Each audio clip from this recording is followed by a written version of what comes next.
আপনি ঘুমান, আমি হসপিটালে টাকাটা জমা দিয়ে আসি। এখন বের হয়েও না, বাইরে কেউ দেখলে বুঝে ফেলবে।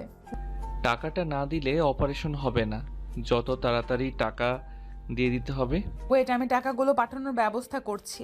আচ্ছা, এইগুলো আমার কাছে দাও, আমি ব্যাংক থেকে পাঠিয়ে দিচ্ছি। নদী আয়নের হাত থেকে টাকা নিয়ে লকারে রেখে দিয়ে কাউকে কল দিয়ে কথা বলতে লাগলো। আয়ন চুপচাপ সোফায় বসে থাকলো। কিছুক্ষণ পর কথা বলা শেষ করে খাটে এসে বসলো নদী। বসে আয়নের দিকে তাকিয়ে বলল, কথা বলেছি, তুমি ঘুমাও। চিন্তা করো না, অপারেশন ঠিকভাবেই হয়ে যাবে। আর আল্লাহর উপরে ভরসা রাখো। আচ্ছা, আপনার ছেলে মেয়ে আমাদের কিভাবে নিবে? তোমাকে ওইসব নিয়ে ভাবতে হবে না, তুমি ঘুমিয়ে যাও। আচ্ছা, আপনিও ঘুমান। আয়ন সোফায় পাঞ্জাবি ঠিক করে ঘুরে শুয়ে পড়ল। ডিম লাইট জ্বালিয়ে একপাশ হয়ে শুয়ে পড়ল। নদীর চোখের কোণায় পানি গড়িয়ে পড়তে লাগলো। আয়ন ঘুরতেই দেখতে পাই নদী তাকিয়ে আছে উপরের দিকে। আয়ন ওইদিকে পাত্তা না দিয়ে চোখ বন্ধ করে ঘুমিয়ে গেল। সকালে ঘুম ভাঙলে দেখে নদীর ড্রেসিং টেবিলের সামনে ভেজা চুল হেয়ার ডাই করছে। আয়ন সোফা থেকে উঠে নদীকে বলল, আমি কি অফিসে যাব নাকি হসপিটালে যাব? হসপিটালে যাও, তোমার আম্মুর অপারেশন। আর আমাকে আপডেট জানাও, আমার একটা মিটিং আছে তো, তাড়াতাড়ি যেতে হবে। আচ্ছা। আয়ন উঠে ওয়াশরুমে চলে গেল। গোসল করে বাহিরে তোয়ালে পরে আসলে দেখে সামিরা বসে আছে। আয়নকে দেখে রেগে ফুলদানি ঢিল মেরে বলে, এই, তুই আমার আমাকে বিয়ে করলি কেন? তোর কি জ্ঞান নাই? তুই কোন হিসেবে মায়ের বয়সী মহিলাকে বিয়ে করলি? আমার বডিগার্ড ছিলি, সেখান থেকে সোজা আমার হাজব্যান্ড হয়ে গেলি? আরে তোর রুচি এত জঘন্য কেন? আয়ন ফুলদানিটা টি টেবিলের উপর রেখে পড়ল।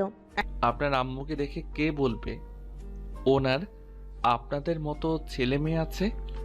ওনাকে দেখে মনে হয় না উনি ৩৩ বছরের মহিলা, দেখে তো মনে হয় ২০ বছরের যুবতী মেয়ে। আয়নের কথা শুনে সামিরা রেগে আয়নের গালে থাপ্পড় মেরে বলে, বেয়াদব ছেলে, একজন মেয়ের সামনে মায়ের নামে এভাবে বর্ণনা করতে লজ্জা করে না? দেখেন, আপনার ব্যবহারে বোঝা যায় আপনি অনেক বুঝতার। তাই আপনার উচিত আপনার আম্মু যেভাবে ভালো থাকে সেইভাবে থাকতে দেওয়া। একজন ডিভোর্সি মেয়ে এই সমাজে বাঁচতে গেলে কতটা লড়াই করতে হয় নিজের আম্মুকে তো দেখছেন। কতজনের বাজে কথা শুনতে হয় তাকে, কতজন কুনজরে তাকায়। আর এখন সে আমার স্ত্রী, এখন আশা করা যায় তার উপরে কারো আগের মতো নজর দিবে না। আর দিলে আমি তার চোখ তুলে ফেলবো।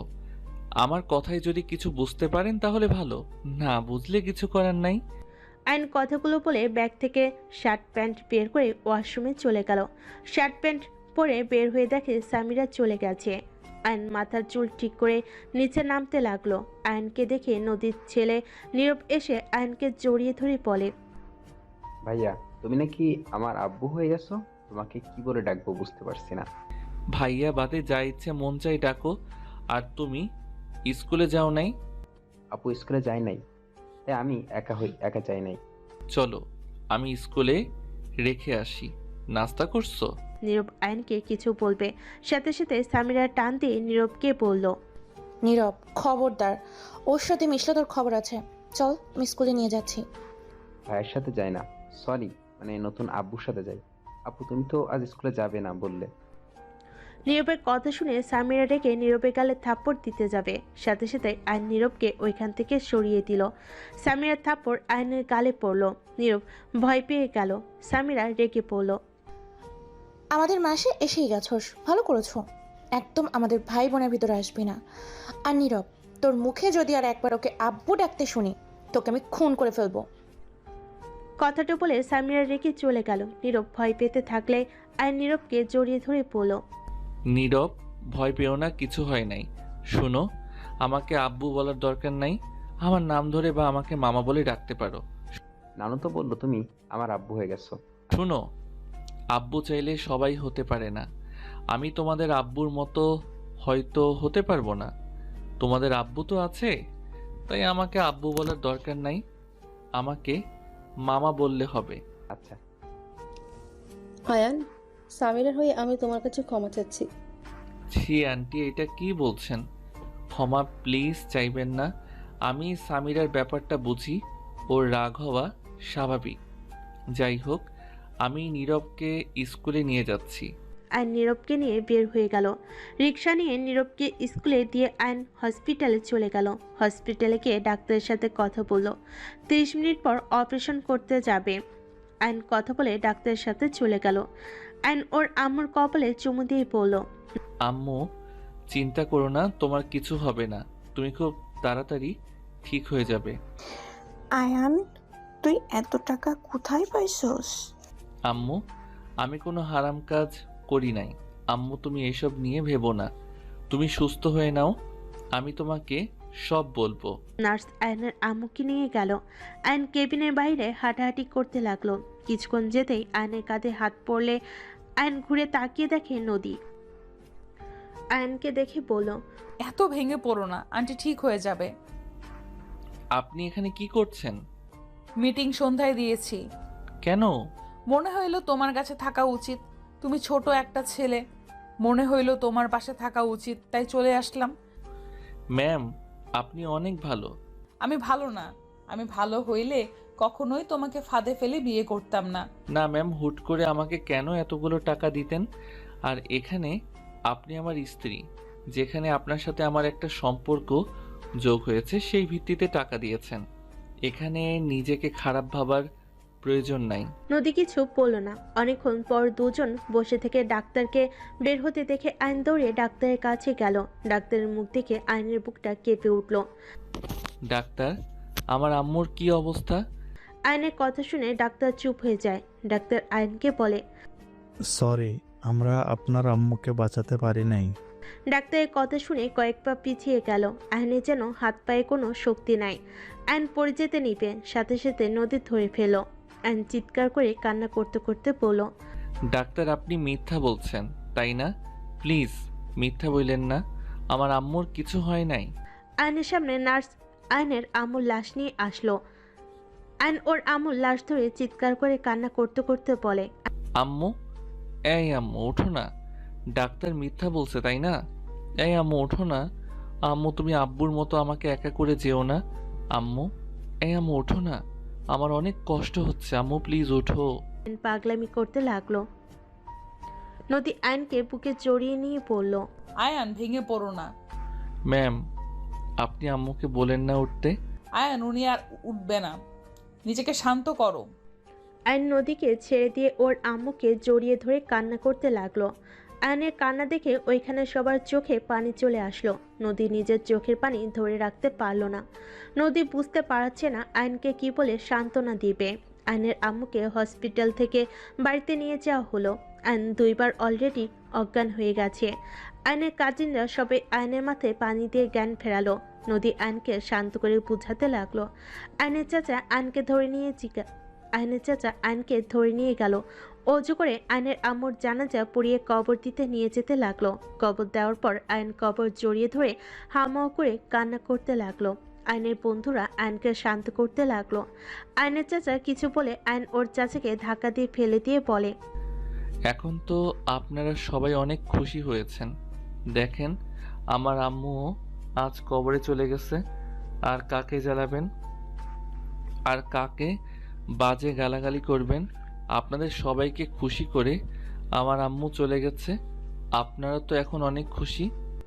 আইন কথাগুলো বলে চিৎকার করে কান্না করতে লাগলো। আইনের চাচা আর কিছু বলতে পারলো না। আইনের বন্ধুরা ওর চাচাকে চলে যেতে বলল।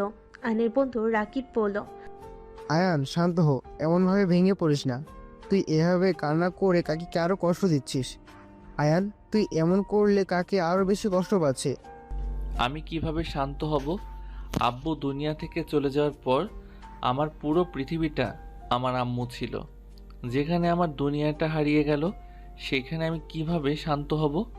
আইন কথাগুলো বলে কান্না করতে লাগলো। নদী কবরের বেশ দূরে গাছের আড়লে দাঁড়িয়ে থেকে আইনকে দেখতে লাগলো। আইনের বন্ধুরা জোর করে আইনকে কবরস্থান থেকে বের করে নিয়ে আসলো। নদী আইনের কাছে এসে বলে, আয়ান, বাসায় চলো। এখানে যত থাকবে তত কষ্ট পাবে। আপনি চলে যান। আয়ান, তোমাকে এখানে একা রেখে আমি যেতে পারি না। প্লিজ আমার সাথে চলো। অলরেডি 2 বার অজ্ঞান হয়ে গেছো। ম্যাম আপনি ওকে নিয়ে যান, এখানে থাকলে কাকির জন্য আরও বেশি কষ্ট পাবে, আরও ভেঙে পড়বে। নদী আয়নকে জোর করে গাড়িতে তুলে নিল। আয়ন গাড়িতে উঠে কবরের দিকে তাকিয়ে কান্না করতে লাগলো। যতক্ষণ কবর দেখা গেল আয়ন তাকিয়ে থেকে অঝরে কান্না করতে লাগলো। নদী আয়নের কাঁধে হাত দিয়ে বলল, আয়ান, এইভাবে কান্না করতে হয় না। এইভাবে কান্না করলে তোমার আম্মুর আত্মা আরো বেশি কষ্ট পাবে।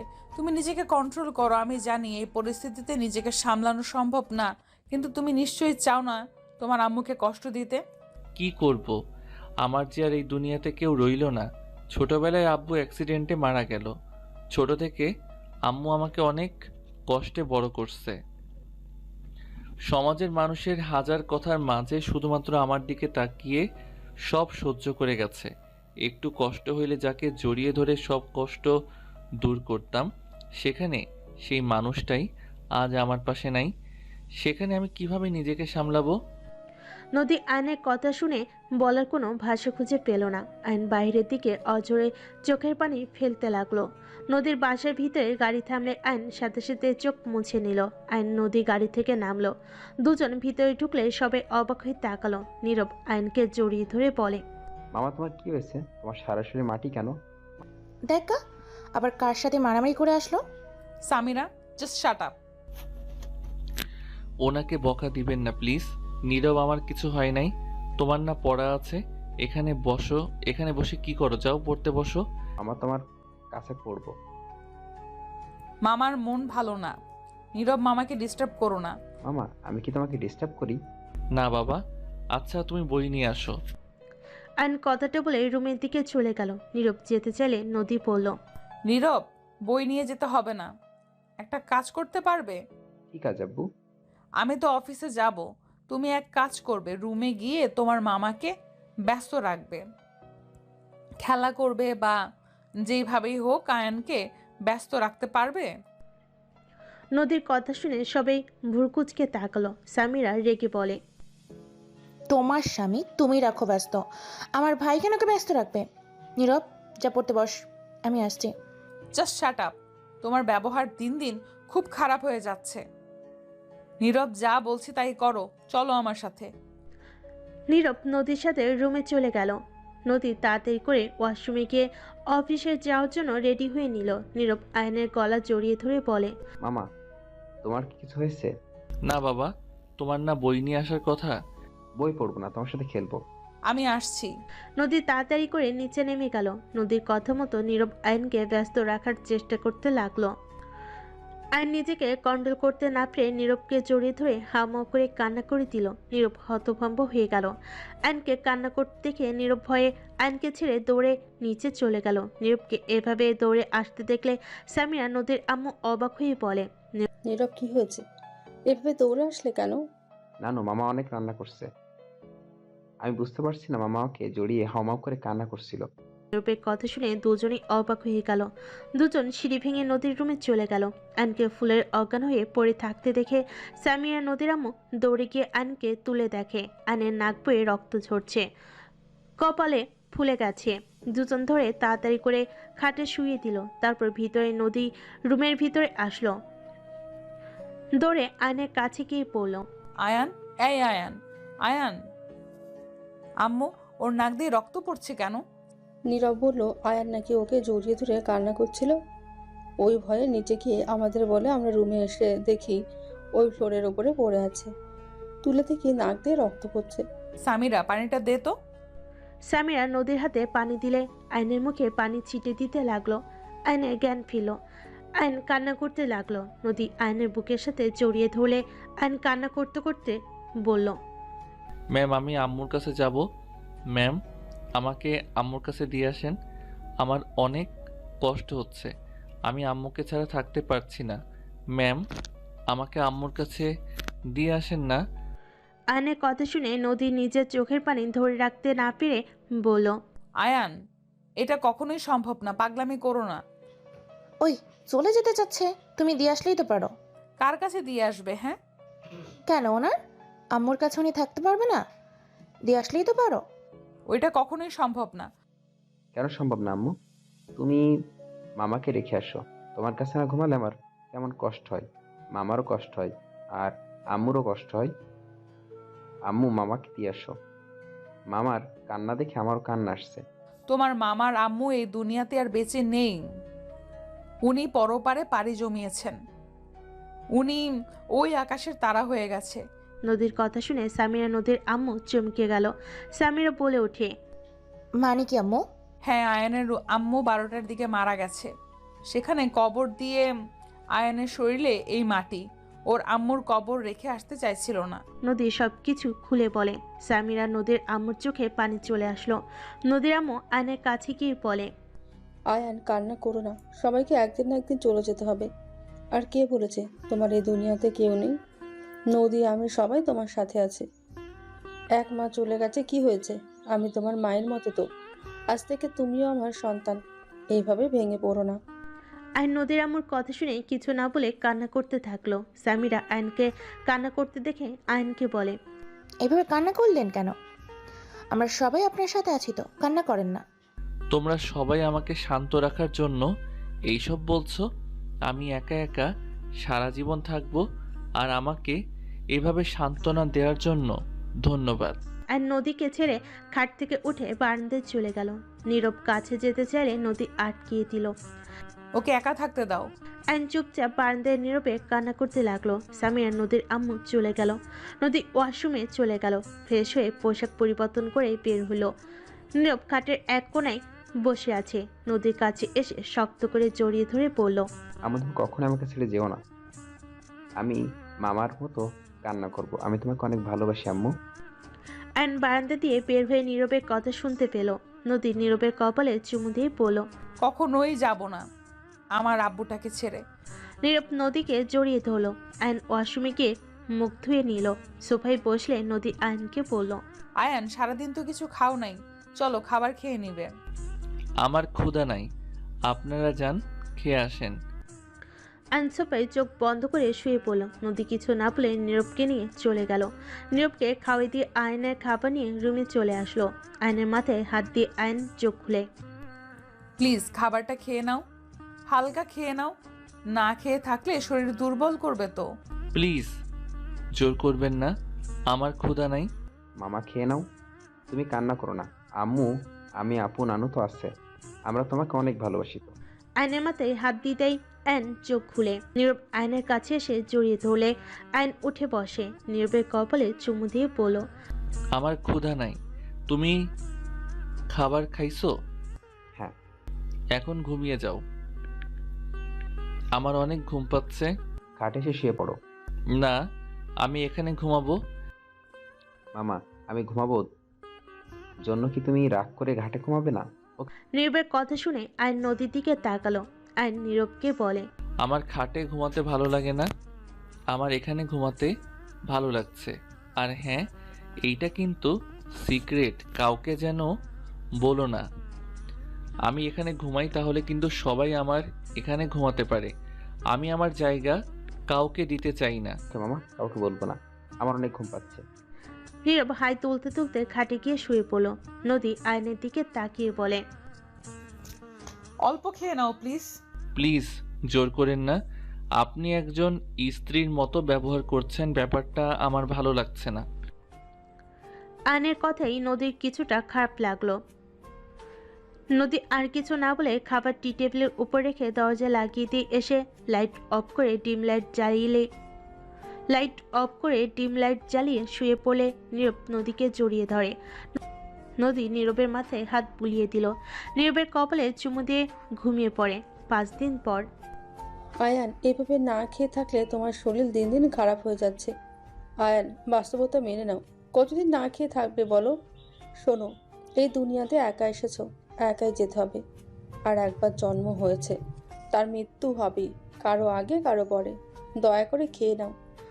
আমিও তো তোমার মা হই, তাই না? আমার হাতে কি খাবে না?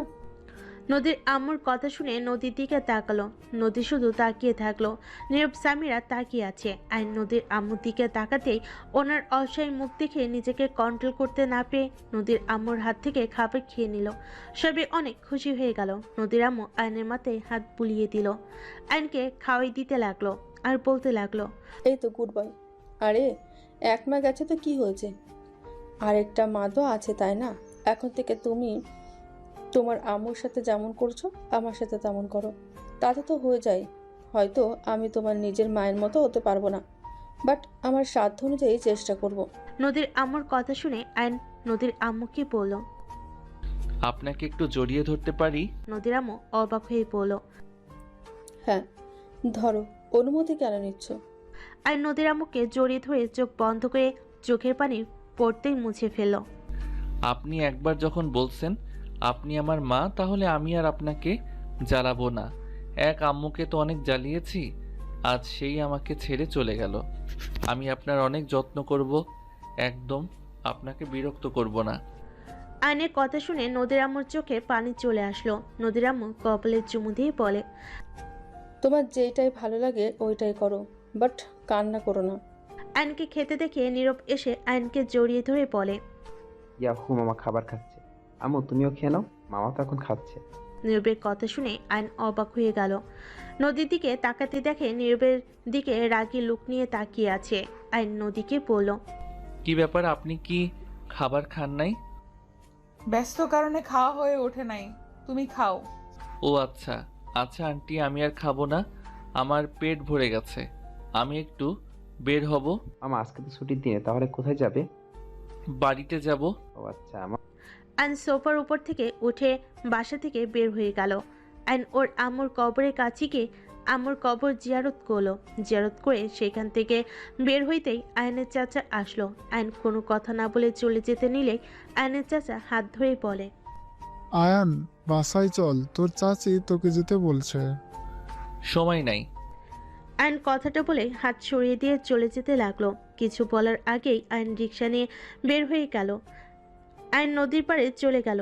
নদীর পাড়ে বসে থাকলো। 3টার দিকে আয়ন বাসায় ফিরে গেল। বাসার ভিতরে ঢুকতেই আয়ন অবাক হয়ে গেল সোফায় বসে থাকা মেয়েটাকে দেখে নীরব দৌড়ে এসে পড়ল। মামা কোথায় গেছিল? এতক্ষণ লাগলো কেন? আম্মু তো অনেক চিন্তা করছিল, তোমার বাসায় গিয়েও তোমাকে পাই নাই। আমি একটু আমার পছন্দের জায়গায় গেছিলাম। কলটা কি রিসিভ করা যায় না? সরি, খেয়াল ছিল না। আয়ান, আসসালামু আলাইকুম। ওয়ালাইকুম সালাম। অনেক শুকিয়ে গেছো দেখছি। পড়াশোনা কেমন চলছে? পড়াশোনা আর করি না। কি? কেন? জব নিয়েছি, পড়ার সময় হয়ে ওঠে নাই। বাট তুমি এখানে? আমারও তো সেম প্রশ্ন। আমার বাসার সবাইকে তুমি চেনো নাকি? এইটা তোমার বাসা? হ্যাঁ। খালামানি তুমি মামাকে চেনো? হ্যাঁ। খালামণি মানে? ও তুমি তাহলে ওনার ছোট বোন? হ্যাঁ। তোমরা একে অপরকে কিভাবে চেনো? হাই স্কুলে আমরা একসাথে পড়াশোনা করেছি। ও অনেক ভালো স্টুডেন্ট ছিল। ও সব সময় ক্লাসে ফার্স্ট হতো। প্রথমে তো ওকে আমি দেখতে পারতাম না, বাট পরে বুঝতে পারি ও অনেক ভালো। এই আয়ান, আন্টি কেমন আছে? আমাকে ভুলে গেছে নাকি? জানো আপু, ওদের বাসায় একবার গিয়েছিলাম। আন্টি আমাকে অনেক আদর যত্ন করেছিল। তুলির কথা শুনে আয়ন চুপ হয়ে গেল। নদী আয়নের মুখ দেখে বুঝতে পারল। নদী আয়নকে বলল, আয়ান রুমে যাও। আচ্ছা থাকেন। আয়ন চলে গেলে তুলি অবাক হয়ে তাকিয়ে বলল, কি হলো এটা? কি ব্যাপার? ও তোমার রুমে চলে গেল কেন? খালামণি, ওটা তোমার বোনের জামাই। সামিরা, কি ধরনের কথা এটা? তুলি কথাটা শুনে অবাক হয়ে গিয়ে বলে, কি? এসব কি বলে? হ্যাঁ, আয়ানকে বিয়ে করছি। কি যাতা বলো? তোমার কি মাথা খারাপ নাকি? আয়ান আর তোমার বয়সের কত পার্থক্য? তোমার বয়স 33 আর ওর বয়স 19। কতটা বয়সের পার্থক্য? পাগল হয়ে গেছো নাকি? কি, আমার তো 15। আমার 4 বছর বড়। তাহলে খালামণি তুমিই বলো কেন আমি রেগে যাই? আমি ওকে কোন হিসেবে বাবা বলে ডাকবো বলতে পারো? এখন তুমিই বলো, কেন তোমার বোনের সাথে খারাপ ব্যবহার করি? আম্মু, তুমি এটা কিভাবে মেনে নিলে? তোমার মেয়ে যা মনে চাইবে তাই করবে নাকি? ওর এত বিয়ে করার শখ থাকলে রাতুল ভাইকে বিয়ে করলে কি সমস্যা হতো? আমার ব্যক্তিগত ব্যাপারে তোরা কথা বল, এটা আমি চাই না। আমার যেটা ভালো লাগবে আমি তাই করব। আপু, তুই 2 বাচ্চার মা, তোর সাথে ওর কখনোই যায় না। নিজে তো ভেবে দেখ। ছি, ভাবতেই ঘৃণা হচ্ছে। আয়ান তো আমার 1 বছরের ছোট। মানুষজন জানলে কি বলবে? আমি কারোর কথা কানে দেই না। মানুষের মুখ আছে বলবেই, এখানে আমি কি করব?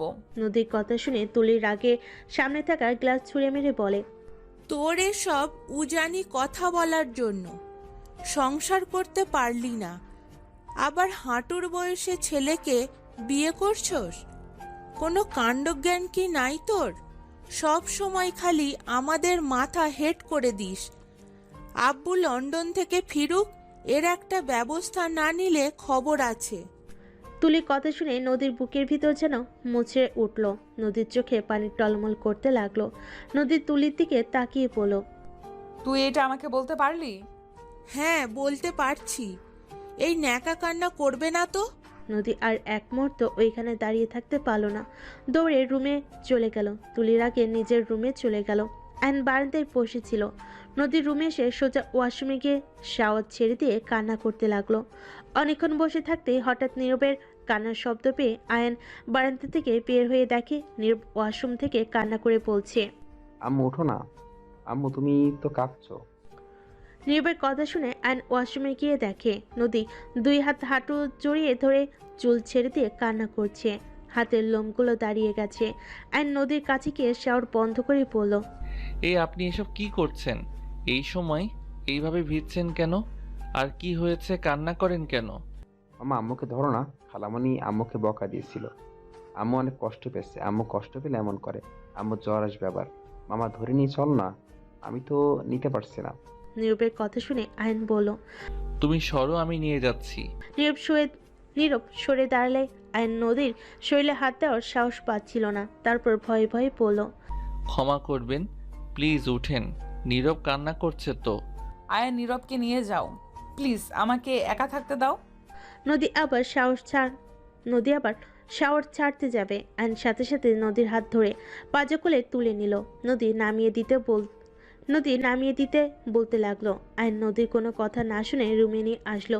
নদী ঠান্ডায় কাঁপছে। আইন নীরবকে বলল, তোয়ালেটা দাও। নীরব তোয়ালেটা দিলে আইন নদীর মাথার পানি মুছতে লাগলো। মুছে চুল বেঁধে দিল। আরেকটা তোয়ালে দিয়ে হাত মুছতে গেলে রুমে সামিরা তুলি এসে এই অবস্থা দেখে বলে, ছি, ছেলের সামনে এভাবে থাকতে লজ্জা করছে না? দিন দিন বেহায়া হওয়া বন্ধ করো। নীরব, যাও আপুর রুমে যাও। এখানে কি করছো? তুলির কথা শুনে আইন সাথে সাথে নদীর কাছ থেকে সরে বলে, তুলি, উনি তোমার বড় বোন, এভাবে কথা কেন বলছো?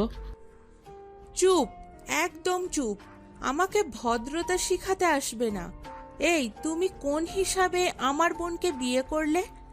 তোমার আম্মুকে তো ভালো মানুষ ভেবেছিলাম।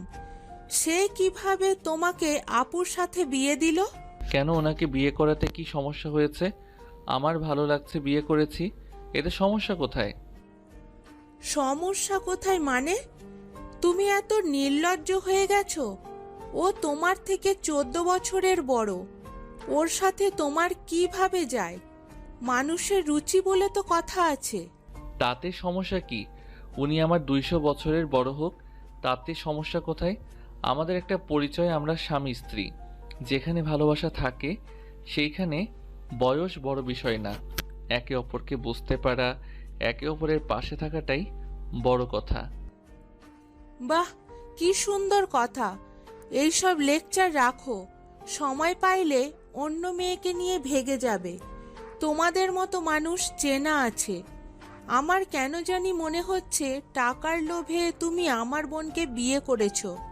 হ্যাঁ, ঠিক বলছো, টাকার জন্য করছি। এতে তোমার কোনো সমস্যা? ফালতু ছেলে কোথাকার। আমার খালামণির সাথে একদম চিল্লায় কথা বলবে না। সামিরা, তুমি এখান থেকে যাও। আমার মনে হয় তোমার এখানে না থাকা ভালো। তোমার সাহস কি করে হয় আমার আম্মুর রুম থেকে আমাকে যেতে বলার? আজ এই দিনটারই দেখার বাকি ছিল। আজ আমার আম্মুর রুম থেকে বের করে দিচ্ছে। দিন দিন আমার আম্মুর মন থেকে আমাদের বের করে দেওয়ার জন্য এসেছো, তাই না? সামিরা, ছোটর মতো থাকো, বড়দের মতো কথা বলবে না। এখানে বড়রা কথা বলছে, এখানে তাই থাকতে না করছি। আমি যাব না। আমি এখন কি করব? ছোট আছি আমি? থাকো তুমি। আর তুলি, তোমার যা ভাবার ভেবে নাও। আয়ন কথাটা বলে আলমারি থেকে শাড়ি পেটিকোট ব্লাউজ বের করে নদীর হাতে দিয়ে বলে, কান্না বন্ধ করেন, প্রতিবাদ করতে শিখেন। যান, চেঞ্জ করে আসেন। কি হলো, তাকিয়ে আছেন কেন? আয়ন নদীকে ওয়াশরুমে এগিয়ে দিল। তুলি কিছু বলতে যাবে, সাথে সাথে আয়ন কানে হেডফোন দিয়ে খাটে বসে থাকলো। তুলি রেগে হেডফোন খুলতে যাবে, সাথে সাথে আয়ন তাকিয়ে পড়ল। কি সমস্যা? তোমার সাহস কি করে হয় আমাদের সাথে বাজে ব্যবহার করার? তুমি যেমনটা ভেবে নিতে পারো। আর আমার সাহস সবসময় বেশি ছিল, বেশি আছে। আমি বুঝলাম সামিরা আমাকে সহ্য করতে পারে না, কারণ নিজের আব্বু থাকতে মায়ের সাথে অন্য কাউকে মেনে নেওয়া যায় না। বাট তোমার সমস্যা কোথায় সেইটাই তো বুঝলাম না। তোমার বোন যদি আমাকে বিয়ে করে সুখে থাকতে পারে, এখানে তো তোমার সমস্যা হওয়ার কথা না। নাকি তোমার বোনের ভালো থাকা তোমার দেখতে ইচ্ছে করে না? আয়নের কথা শুনে তুলি রেগে আয়নে গালে ঠাস ঠাস করে থাপ্পড় মেরে বলে, তোর এত বড় সাহস! আমি আমার বোনের সুখ দেখতে পারি না? সমাজের লোক তোদের নিয়ে হাসবে, বুঝতে পারছোস? আত্মীয় স্বজন যখন এইসব জানবে, সবাই ছিছি করবে। সিসি? এতদিন ধরে তো ওনাকে সবাই সিসি করে গেছে। কই, তখন তো একবার কেউ প্রতিবাদ করেন নাই। 6 দিন আগে আপনার বোনকে একা পেয়ে আপনার কাজিন জোর জবরদস্তি করতে নিয়েছিল। সেখানে আপনার সমাজ আর আপনি কোথায় ছিলেন? আমি যদি সেখানে না যেতাম, আপনার বোনের কি হতো? এত মানুষ আপনার বোনের দিকে খারাপ নজরে তাকিয়ে তাকে কুপ্রস্তাব দেয়। কোথায় ছিলেন আপনার আত্মীয় স্বজন সমাজ? ওরা আপনার বোনকে কুড়ে করে খাচ্ছিল, তখন কোথায় ছিলেন? আর যখন আমাকে বিয়ে করছে, তখন আপনার সমাজ আত্মীয় স্বজন কি বলবে? হাজার কথা শুরু করছেন। নদী ওয়াশরুম থেকে বের হয়ে আয়নের সবকিছু শুনে আয়নের দিকে তাকিয়ে থাকলো। সামিরা তুলি দুজন চুপ হয়ে গেল। তুলি নদীর দিকে তাকিয়ে পড়ল। আপু কি তোর সাথে জোর জবরদস্তি করেছে? আম্মু, চুপ করে আছো কেন? এই জানতো, আপনাদের ওইসব শুনে লাভ নাই। আয়ন উঠে নদীর কাছে গিয়ে নদীকে ধরে ড্রেসিং টেবিলের সামনে নিয়ে গিয়ে মাথায় হেয়ার ড্রাই করে দিতে লাগলো। সামিরা রুম থেকে বের হয়ে গেল। তুলি আর কিছু না বলে রুম থেকে চলে গেল। আয়ন গিয়ে দরজা লাগিয়ে দিল। নদীকে বলল, আই এম সরি আপনাকে এভাবে টাচ করার জন্য। আর আমি সামিরার সাথে খারাপ ব্যবহার করতে চাই নাই। আমি চাচ্ছিলাম না এইসব বিষয় সামিরা থাক। যতই হোক উনি আপনার মেয়ে। তুমি ছোট হইলে অনেক বুঝতার। আর ধন্যবাদ আমার পাশে এভাবে থাকার জন্য। আপনার পাশে থাকার জন্য বিয়ে করেছি, আর সেখানে আপনার পাশে থাকবো না তো কি করব? আয়ান, আমি অনেক ভেবে দেখলাম তোমাকে আসলে বিয়ে করা আমার উচিত হয় নাই। আয়ান, তুমি চাইলে রিলেশন করতে পারো যদি কাউকে পছন্দ করে থাকো। আমাকে বলো, আমি তার সাথে তোমার বিয়ে দেব। আয়ন কিছু বলল না। দরজা নক হওয়ার শব্দ পেলে আয়ন দরজা খুলে দেখে নীরব। নীরব ভিতরে ঢুকে বলে, আম্মু, তোমার কি জ্বর এসে গেছে নাকি? না বাবা, আমি ঠিক আছি। আম্মু, মামার সাথে তোমার বিয়ে হয়ে শুনে খালামণি এসে রাগ করে গেল কেন? আব্বু তো অন্য একটা আন্টিকে বিয়ে করছে, সেখানে তুমিও করছো, এখানে রেগে যাওয়ার কি আছে? নীরব, বড়দের বিষয়ে কথা বলতে হয় না। উনি তো তোমার আম্মুকে অনেক ভালোবাসে, তাই উনি রেগে গেছে। আমি যদি তোমার আম্মুকে কষ্ট দেই, তাই উনি রেগে গেছে। আম্মুকে তুমি কিভাবে কষ্ট দিবে মামা? তুমি তো অনেক ভালো। তাই তোমার মনে হয় আমি ভালো? হ্যাঁ তো। ও আম্মু, বর্ণানো কল দিয়েছিল, খালামণি নাকি বিয়ে আমাদের সবাইকে যেতে বলছে। রাইসার বিয়ে? হ্যাঁ, নানু তো বললো আগামীকাল যাবে। ও আচ্ছা। অ্যান্ড খাটে শুয়ে পড়লো। ফোনে গেমিং করতে লাগলো। নীরব এসে খেলতে লাগলো। নদী চুল শুকিয়ে আঁচড়িয়ে নিচে চলে গেল। নিচে গেলে তুলি বলে, রাইসার বিয়ে কি করবে? যাবে নাকি, না এখানেই থেকে যাবে? তোমার জামাই নিয়ে গেলে তো তোমাদের দুজনকে জামাই বউ না, অন্য কিছু ভেবে নিবে। তুলি চুপ কর। বড় আফা আয়ানকে নিয়ে যেতে বলছে। শোন, তোরা মার্কেটে করে আয়, তোর আব্বু বিয়ের দিন চলে আসবে। আর এত ভাবিস না, আমি সবাইকে আনছি। আমাকে আপনাদের পরিচয় দিতে হবে না। ওনারা তো জানে আমি আপনার বডিগার্ড। সেই হিসাবে চলে যাব। আর আপনার জামাই আসতে পারে নাই, হিসাব বরাবর। এইটাই ভালো হবে। না আয়ান, এসব কিছু বলতে হবে না, আমি সবাইকে বলে দিয়েছি। আর ওরা তোমাকে ইনভাইট করেছে। আর তুলি, তুই একটু বেশি কথা বলোস। যা শপিং করতে চাও। আয়ান তুমি রেডি হয়ে আসো। আমি যাব না, আপনারা যান। কেন? ওইখানে গিয়ে কি এইসব কম দামের জিনিস পড়বে নাকি? আমার যা আছে এইটাতে কি সমস্যা? দুইজন থামো, যা বলি তাই করো। আয়নকে জোর করে আয়ন পড়ে যেতে বাধ্য হয়। সবার সাথে শপিংয়ে চলে গেল। আয়ন কিছু কিনলো না দেখে নদী নিজে পছন্দ করে কিনতে লাগলো। সবার শপিং শেষ হতে হতে রাত 11টা বেজে গেল। রেস্তোরাঁ গিয়ে সবাই খাবার খেয়ে নিল। নীরব ঘুমিয়ে গেলে আয়ন নীরবকে কোলে তুলে নিয়ে হাঁটতে লাগলো। রাস্তা দিয়ে হাঁটছিল, হঠাৎ করে রাকিব এসে বলে, কিরে আয়ান, এখানে কি করিস? ও ম্যাম, আসসালামু আলাইকুম, কেমন আছেন?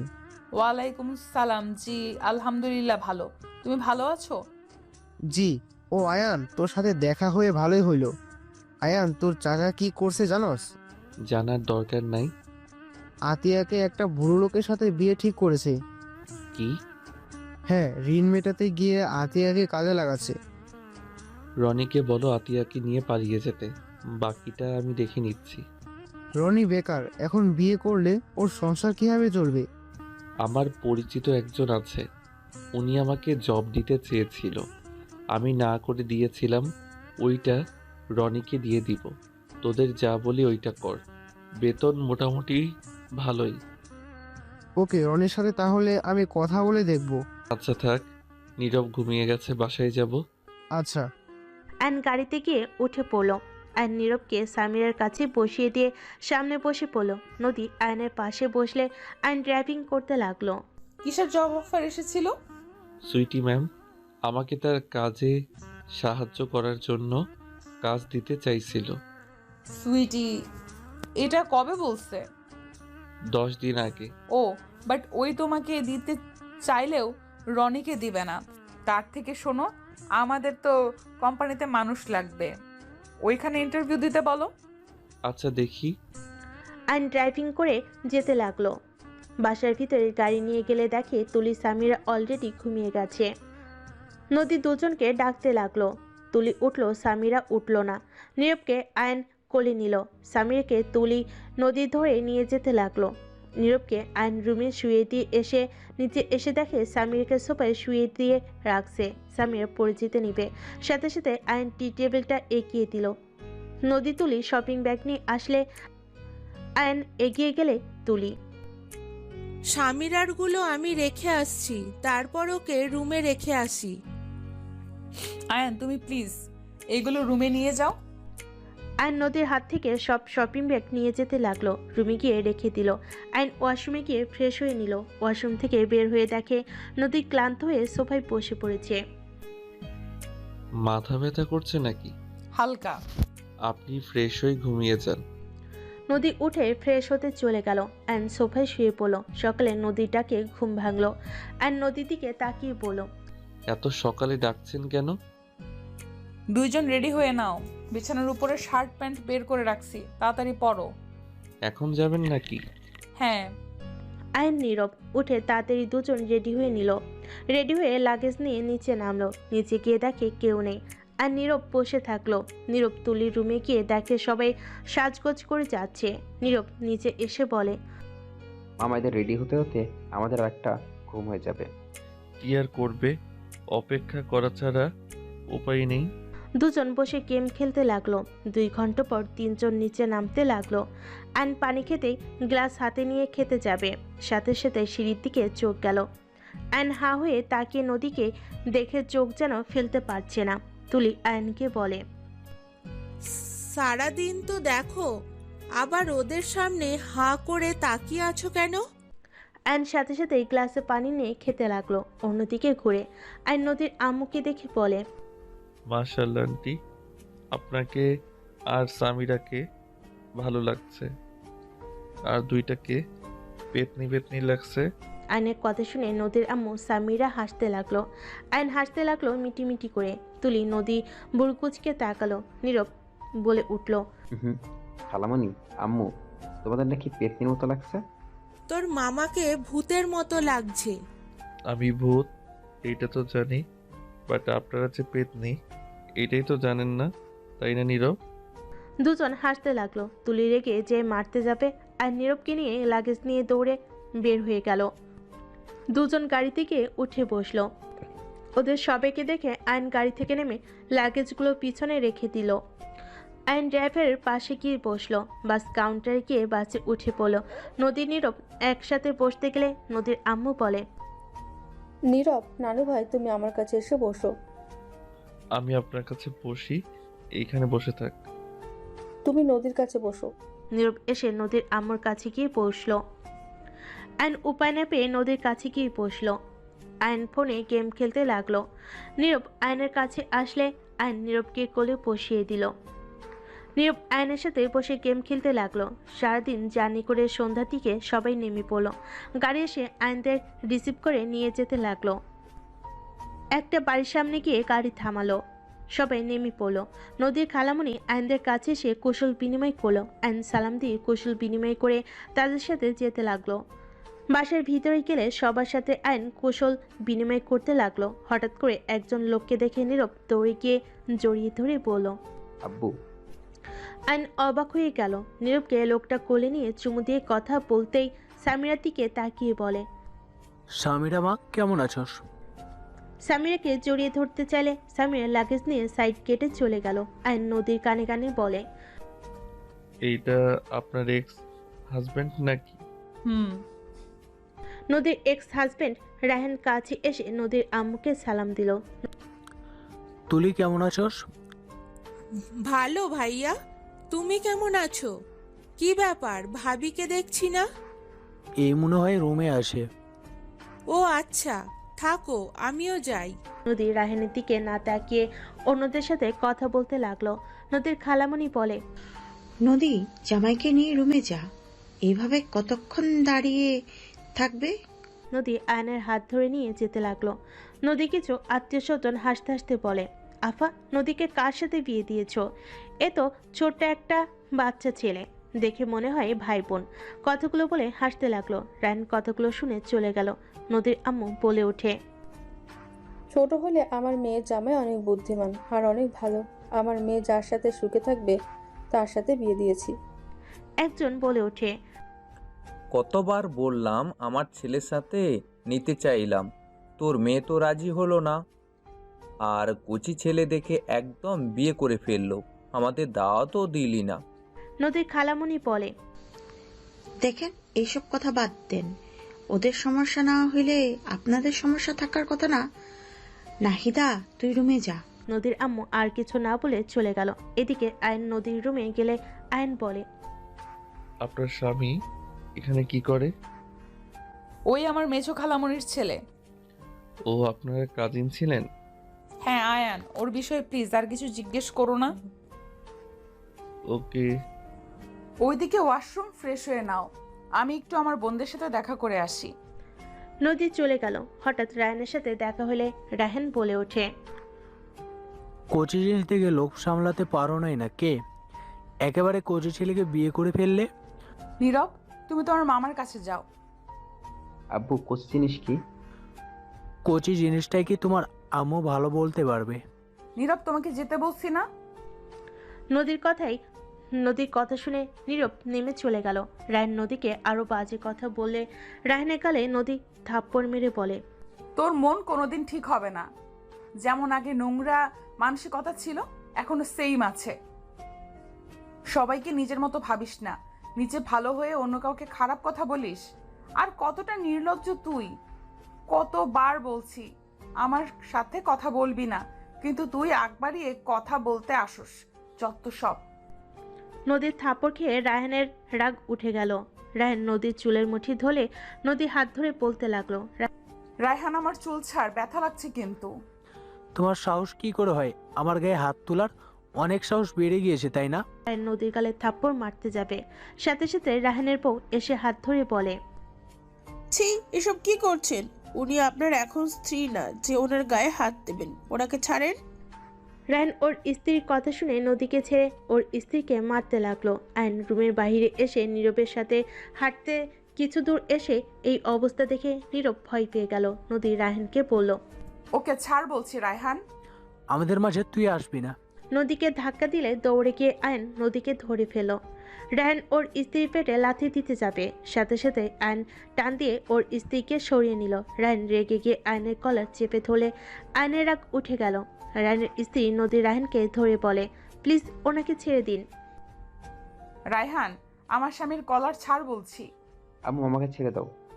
নীরবের কান্নার শব্দ শুনে সবাই দৌড়ে আসতে লাগলো। রায়হান নীরবকে রেগে ধাক্কা দিয়ে বলে, তোকে চুপ থাকতে বললাম না, সবাইকে জোর করে ফেললে। আব্বু মামাকে মারো, কিন্তু মামাকে ছেড়ে দাও। আয়ন এবার নিজের রাগ কন্ট্রোল করতে না পেরে রায়হানের হাত দুটো ধরে মোচড় দিয়ে ধরতে লাগলো। আয়নের শক্তির সাথে রায়হান পারছিল না। সামিরাকে দেখে আয়ন রায়হানের হাত ছেড়ে দিয়ে বলে, আপনাকে এখানে উচিত শিক্ষা দিয়ে দিতাম। আপনার ভাগ্য ভালো, এখানে সামিরা আর নীরব আছে। কি করবি তুই? কথাটা বলে আয়নের মুখে ঘুষি মালে সবাই ভয়ে বলতে লাগলো, রায়হান এইটা কিন্তু বাড়াবাড়ি হয়ে যাচ্ছে। তুই নতুন জামের মুখে ঘুষি মারলি কেন? রায়হান ওই লোকটার দিকে রাগী লুক নিয়ে তাকিয়ে পড়ল।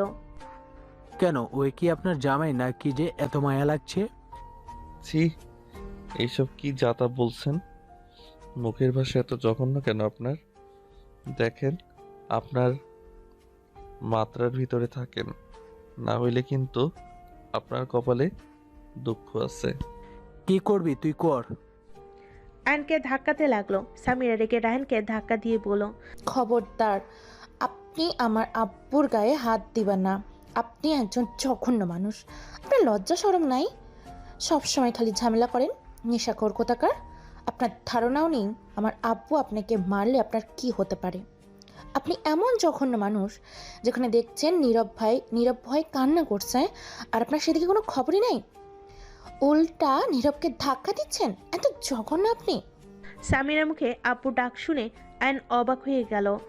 রায়হান রেগে চিল্লায়ে বলল, আমি তোর আব্বু হই না? দেখ স্বামীরা, এখান থেকে সর। তোর মা তো একটা বেশ্যা, আর তুই সেই মাকে সাপোর্ট করস। রায়হানের কথা শুনে আয়নের আর সহ্য হলো না। আয়ন রেগে নীরবকে বলল, নীরব, আমার রুমে যাও। আমার ফোনটায় গেম চালু আছে কিনা দেখো তো। নীরব চলে গেলে আয়ন রেগে রায়হানের সামনে এসে রায়হানের কলা ধরে একের পর এক ঘুষি দিতে দিতে বলতে লাগলো, আপনার সাহস কি করে হয় আমার স্ত্রীকে বাজে কথা বলার? আমি আপনার মুখ ভেঙে ফেলবো। রায়হান আয়নের সাথে পেরে ওঠে না। আয়ন একের পর এক ঘুষাতে লাগলো। নদী রায়হানের স্ত্রী আয়নকে ঠেকানোর চেষ্টা করতে লাগলো। রায়হানের মুখ দিয়ে রক্ত ঝরতে লাগলো। সামিরা কান্না করতে করতে চলে গেল। কিছুজন বলতে লাগলো, ঠিক হয়েছে, এই হলো স্বামী, নিজের স্ত্রীর নামে খারাপ কথা বলবে, তাকে ছেড়ে দেওয়া একদম ঠিক না। নদী লোকটার কথা শুনে থমকে গেল। আয়নের দিকে তাকিয়ে দেখতে লাগলো। রায়হানের স্ত্রী আয়নের পা ধরে বলে, আমি আপনার পায়ে ধরছি, আমার স্বামীকে ছেড়ে দিন। আয়ন রেগে ধাক্কা দিয়ে নিচে ফেলে বলে, দেখেন, এইটাই স্ত্রী। আপনি ওনাকে কি পরিমাণ মারলেন, আর উনি সেই আপনার কষ্ট সহ্য করতে না পেরে আমার পায়ে ধরছে। লজ্জা পাওয়া দরকার আপনার। আয়ন আরেকটা মারতে যাবে, রায়হানের স্ত্রী থামিয়ে হাত জোর করলো। আয়ন না মেরে বলল, আপনাকে যদি আমার স্ত্রীর আশেপাশে দেখি একদম খুন করে ফেলবো, ফালতু কোথাকার। আয়ন কথাগুলো বলে ওইখান থেকে চলে গেল। সবাই রায়হানকে দেখে হাসতে হাসতে বলে, নদী, তোকে নিয়ে হাসাহাসি করছি, ক্ষমা করে দিস মা। তুই একজন যোগ্য ছেলেকে বিয়ে করছস। সবাই আয়নের অনেক প্রশংসা করতে লাগলো। নদী সবার কথা শুনে অনেক খুশি হতে লাগলো। নদী রায়হানকে বলল, সব জায়গায় ক্ষমতা দেখাতে হয় না, নিজেকে কি ভাবোস আল্লাহ ভালো জানে। আর দেখলি তো আমার স্বামী ছোট হলেও কতটা বুঝতার। তোর মতো জানোয়ার না। দেখ, ওর নিজের সন্তান না হওয়া সত্ত্বেও ওদের কথা ভেবে তোর সাথে সুন্দরভাবে সমাধান করতে চাইলো, আর তুই কিনা নিজেদের সন্তানের উপরে হাত তুলস। জঘন্য লোক একটা। নদী কথাগুলো বলে ওইখান থেকে চলে গেল। রুমে গেলে দেখে আয়ন নীরবকে বুকে জড়িয়ে ধরে বলতে লাগলো, আমি তো জানি নীরব বাবু অনেক সাহসী, তাহলে এখন কেন কান্না করছে? আরে বাবা শুনো, তোমার আব্বুর তো মাথা গরম, তাই তোমাকে ভুলে ধাক্কা দিয়েছে। তোমার আব্বু তোমাদের অনেক ভালোবাসে। রাগের মাথায় তো মানুষ কত কিছু করে। না আব্বু আমাদের ভালোবাসে না। আব্বু অনেক পচা, তোমাকে মারছে। আব্বুর সাথে তো আর কথাই বলবো না আমি। দেখ এমন কেউ বলে আব্বুরা পচা হয় না। রাগ উঠলে সবার মাথা খারাপ হয়ে যায়। দেখো মাথা ঠান্ডা হইলে ঠিক তোমাকে আবার কাছে টেনে নিবে। আব্বু আমাকে ধাক্কা দিলে আমি যে নিচে পড়ে যেতাম। আমি তো আছি, তোমার কিছু হবে না। আব্বু কেন তোমার মতো হয় না মামা? কেউ কারো মতো হয় না বাবু। আচ্ছা শোনো, তোমার আপুর কাছে যাও। তোমার আপু মনে হয় কান্না করছে। নীরব আয়নের উপর থেকে উঠে নিচে নামলে নদীর সাথে সাথে লুকিয়ে পড়ল। নীরব বের হইলে নদীর রুমের দিকে বা আসার ভান করলো। নীরব ওর আম্মুকে কিছু না বলে চলে গেল। নদী আয়নের পাশে বসলে আয়ন চমকে যায়। আয়ন সরে যেতে চাইলে নদী আয়নকে বলল, বসো। কুত্তার বাচ্চা কত জোরে ঘুষি দিয়েছে, ঠোঁট কেটে রক্ত পড়ছে। নদী ওর শাড়ির আঁচল দিয়ে ঠোঁটের রক্ত মুছতে লাগলো। আয়ন নদীর দিকে অবাক হয়ে তাকিয়ে বলল, কি করছেন? আমার জন্য দামি শাড়িটা নষ্ট করছে কেন? মানুষের থেকে শাড়ি কখনোই দামি হয় না। চুপচাপ বসে থাকো। ওয়েট, আমি ব্যাগে স্টিকার ব্যান্ডেজ আছে। আপনি কি এসব নিয়ে ঘোরেন নাকি? নীরবের জন্য রাখতে হয়। নদী ব্যাগ থেকে স্টিকার ব্যান্ডেজ বের করে আয়নের ঠোঁটে লাগিয়ে দিতে লাগলো। আয়নের নাকে গরম নিঃশ্বাস হাতে এসে পড়লে নদীর ভিতরে অন্যরকম অনুভূতি হলো। আয়ন নদীর দিকে তাকিয়ে আছে, চোখে চোখ পড়লে আয়ন চোখ সরিয়ে নিল। হঠাৎ করে দরজা নক হলে দুজন একে অপরের থেকে দূরে সরে বসলো। নদীর কয়েকটা কাজিন খাবার নিয়ে এসেছে।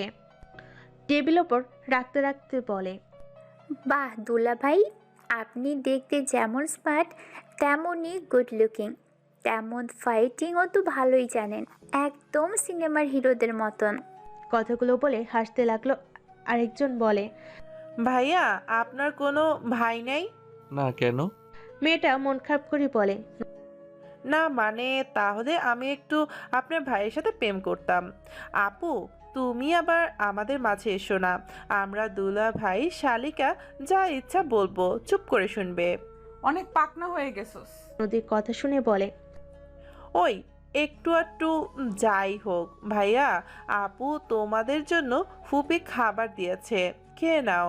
আর সামিরা নীরব ওরা নিচে খেতে বসেছে, আর দুলা ভাই খাবার খেয়ে ছাদে আসেন, সবাই মিলে ওইখানে আড্ডা দিচ্ছে। আচ্ছা। মেয়েগুলো চলে গেল। নদী ওয়াশরুম গিয়ে হাত ধুয়ে এসে আয়নের খাবার দিল। আয়ন হালকা খাবার খেয়ে নিল। নদী আয়নের প্লেটে খাবার খেতে লাগলে আয়ন বলে, ম্যাম কি করছেন? আমার এটো কেন খাচ্ছেন? খাবার নষ্ট হবে, তাই এখান থেকে খাওয়া ভালো। তুমি ছাদে যাও, তোমার ভালো লাগবে। নীরব আসুক। নদী খাবার খেতে লাগলো। আয়ন আর চোখে মাঝে মাঝে নদীকে দেখে খেতে লাগলো। আয়ন নদীর চোখে চোখ পড়লে আয়ন চোখ সরিয়ে নিয়ে ফোনের দিকে তাকালো। নদী মুচকি হাসি দিয়ে খেতে লাগলো। খাওয়া শেষ করে হাত ধুয়ে নিল। নীরব এসে আয়নকে বলে, মামা তোমার খাওয়া হয় নাই? হয়ে গেছে। খালামণিকে তোমাকে যেতে বলছে, চলো। আয়ন নীরবের সাথে যেতে লাগলো। ছাদে গেলে দেখে তুলি সামিরা সবাই বসে আছে। আয়নকে দেখে কয়েকটা মেয়ে আয়নকে ধরে বসিয়ে দিল। নীরব আয়নের কোলে বসলো। সবাই বালিশ গেম খেলতে লাগলো। নীরব আয়নের কোলে বসে থেকে খেলতে লাগলো। সবাই মজা করে খেলতে লাগলো। লাস্টের দিকে সামিরা আর আয়ন খেলায় বাকি থাকে। দুজনের ভিতরে খেলা চলতে থাকে। আয়ন ইচ্ছা করে সামিরাকে জিতিয়ে দিলে সামিরা অনেক খুশি হয়ে নাচতে লাগলো। সামিরা খুশি দেখে আয়নের ভালো লাগলো। নীরব আয়নের উপর রাগ করে বলে, আব্বু তুমি এমন কেন করলে? আপুকে হারানো যেত। আরে অন্য গেমে আমরা ঠিক জিতবো। সবাই মিলে গেম খেলতে শুরু করে দিল। অনেক মজা করে খেলতে লাগলো। বড়রা এসে ওদের খেলা এনজয় করতে লাগলো। নদী এক পাশে বসে ওদের খেলা দেখতে লাগলো। তুলি আয়নের মাঝে স্কিল দিয়ে মুখ দিয়ে মারার প্রতিযোগিতা চলছে। টিয়া চিটিং করতে গেলে নীরব কিছু বলে সবাই মুখ চেপে ধরে। সবাই হাসতে লাগলো। আয়ন বুঝতে পেরে যে ওকে মারতে যাবে সাথে সাথে ধরে ফেলে। চোখ খুলে টান দিয়ে মেয়েটা সোজা তুলির ওপর থেকে আয়নের উপর এসে পড়ে আয়ন বলতে লাগলো, চিটিংবাজ। দুজন একে অপরের সাথে ঝগড়া করতে লাগলো। সবাই হাসতে থাকলো। নদীর বিষয়টা ভালো লাগলো না। নদী উঠে এসে মেয়েটাকে আয়নের উপর থেকে তুলে দিল। নদী হেসে বলে, মুখে ঝগড়া কর, উপরে উঠে করার কি দরকার? নদীর কথা শুনে ওর কাজিনরা সবাই বলতে লাগলো, জেলাসি, কেউ কি পোড়া পোড়া গন্ধ পাচ্ছ? নদী রাগী লুক নিয়ে তাকাতে সবাই হাসতে লাগলো। রায়নের স্ত্রী ওদের পাশে বসে বলে, ঠিক আছে, জামাই নিয়ে জেলাসি করবেন না তো কি করবে? নীলা কিছুটা লজ্জা পেয়ে গেল। অ্যান্ড সবাইকে বলল, থাকেন, অনেক খেলা করছি। নীরব, চলো একটু হাঁটাহাঁটি করে আসি। অ্যান্ড কথাটা বলে নীরবের হাত ধরে নেমে গেল। অ্যান্ড বাসা থেকে বের হয়ে দুজন হাঁটাহাঁটি করে একটা দোকানে গিয়ে বসে পড়লো। অ্যান্ড চা খেতে লাগলো। নীরবকে চিপ চকলেট কিনে দিল। অ্যানের চা খাওয়া হয়ে গেলে অ্যান বিল দিয়ে নীরবকে নিয়ে হাঁটতে লাগলো। অ্যানের খাওয়া শেষ হলে দুজন বাসায় চলে গেল। অ্যানের সাথে আরও কিছু আত্মীয়দের পরিচয় করিয়ে দিতে লাগলো। সবার সাথে কথা বলতে বলতে অনেক রাত বেজে গেল। অ্যান সবার সাথে অনেকটা মিশে গেছে। সবাই মিলে একসাথে খাবার খেতে বসলো। সবার সাথে আনন্দ করে খাবার খেয়ে অ্যান নীরব রুমে চলে গেল। নীরব গেলে দেখে সবাই বসে থেকে আড্ডা দিচ্ছে। অ্যানকে দেখে সবাই চলে গেল। নদী দরজা লাগিয়ে দিল।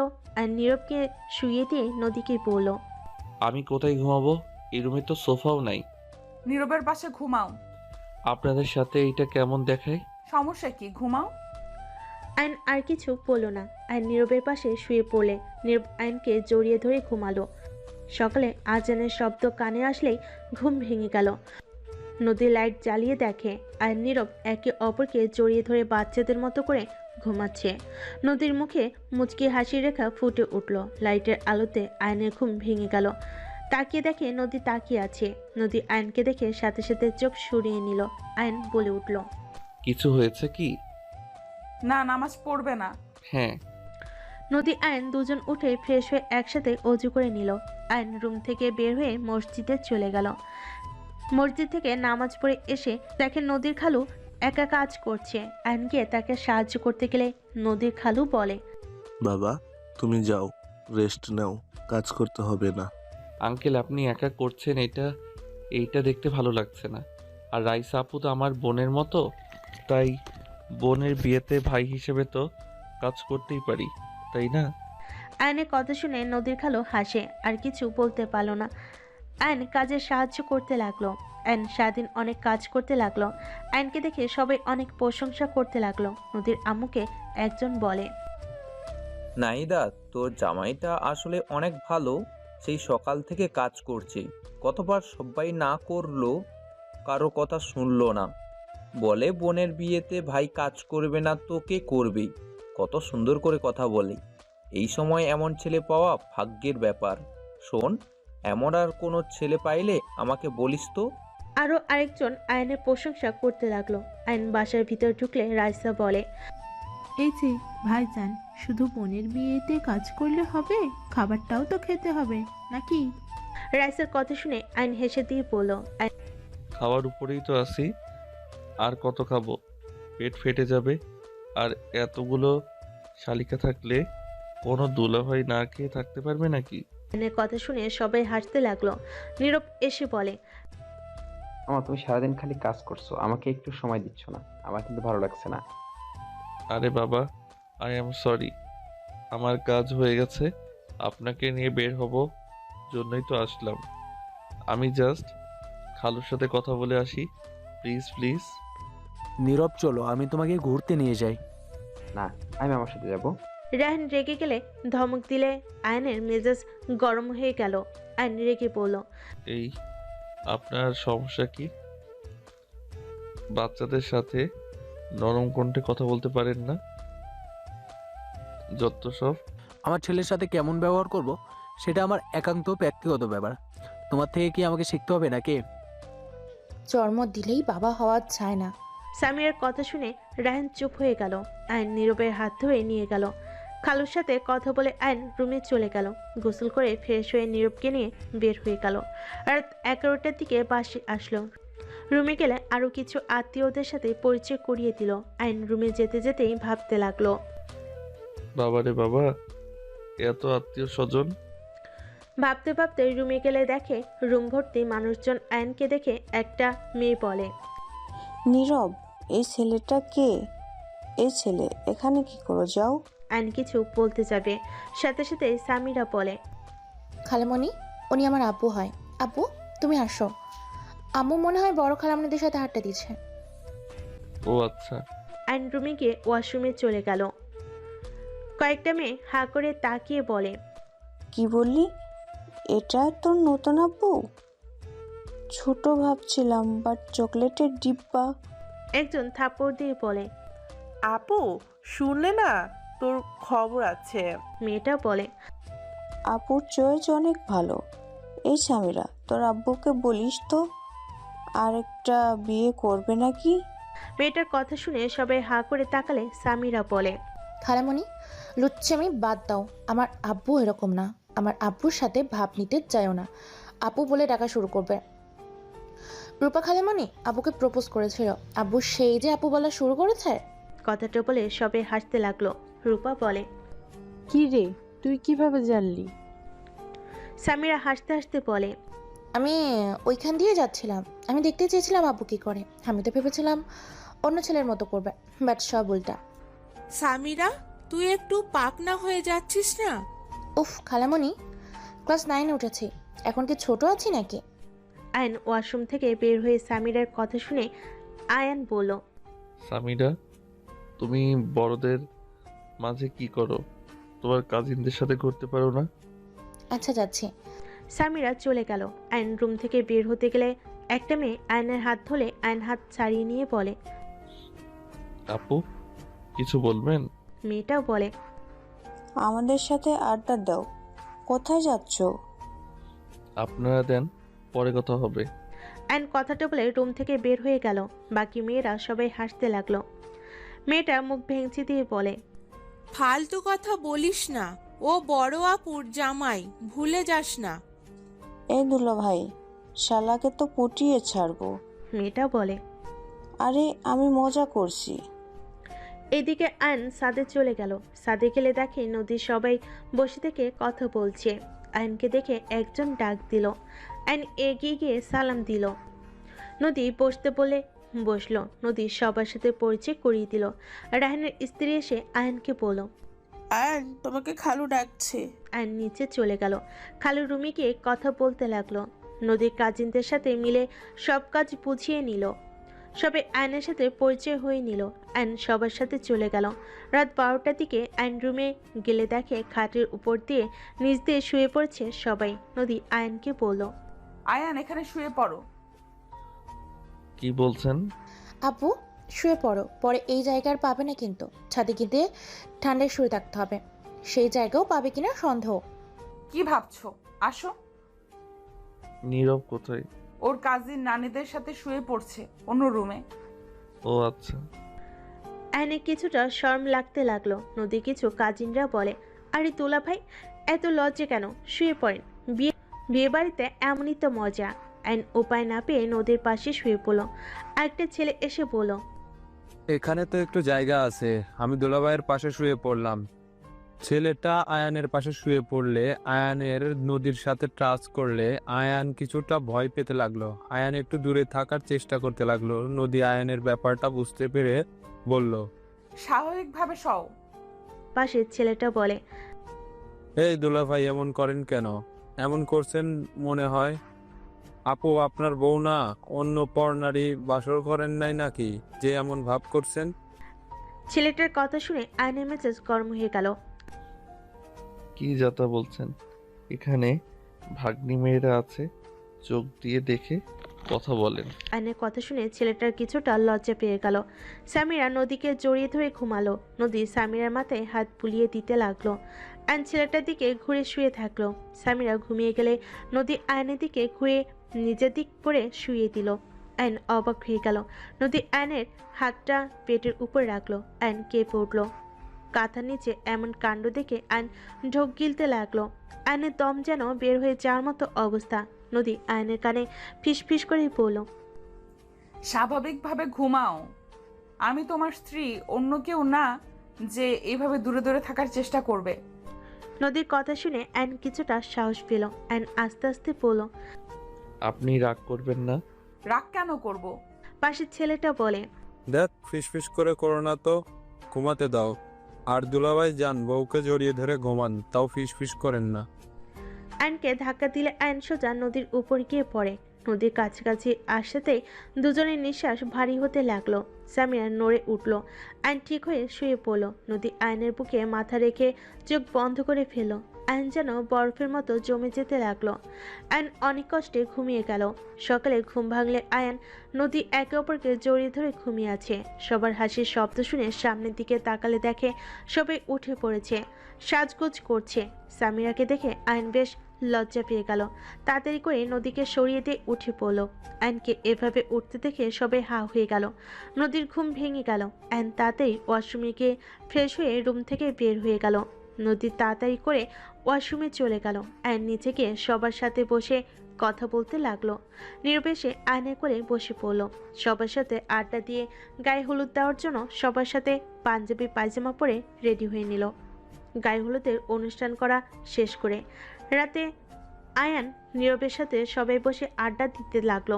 এদিকে নদী একা রুমে বসে থেকে অফিসের কাজের ব্যাপারে কথা বলছিল। হঠাৎ করে তুলি ভিতরে আসলো। নদীর কথা শেষ হলে তুলিকে বলল, কিরে, কিছু বলবি?